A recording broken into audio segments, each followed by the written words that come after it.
కనిపెట్టుకునేది నుదుటి పైన. విలువ ముఖ్యము కాదు, ఎక్కడ పెట్టుకుంటాము అనేదే ముఖ్యము. ఉప్పులాగా కటువుగా మాట్లాడేవాడు నిజమైన మిత్రుడు. చక్కెరలాగా మాట్లాడి మోసగించేవాడు నీచుడు. ఉప్పులో పురుగులు పడ్డ దాఖలాలే లేవు, తీపిలో పురుగులు పడని రోజే లేదు. ఏడుస్తూ ఈ లోకానికి అడుగెడతావు, ఏడుపుస్తూ లోకాన్ని వదిలి వెళ్ళిపోతావు.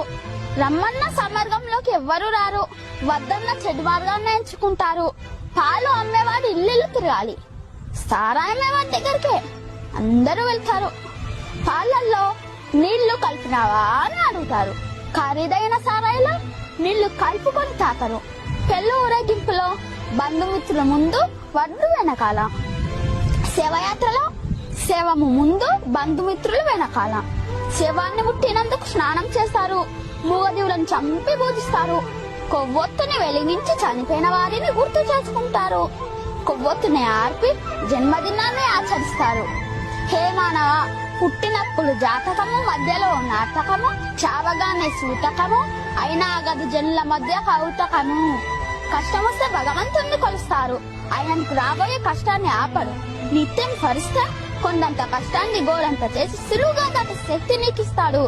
నిన్ను కష్టాలు కుంభవృష్టిలా ముంచేస్తే నీకు గొడుగు పెట్టి కాపాడుతాడు, గుర్తుంచుకో.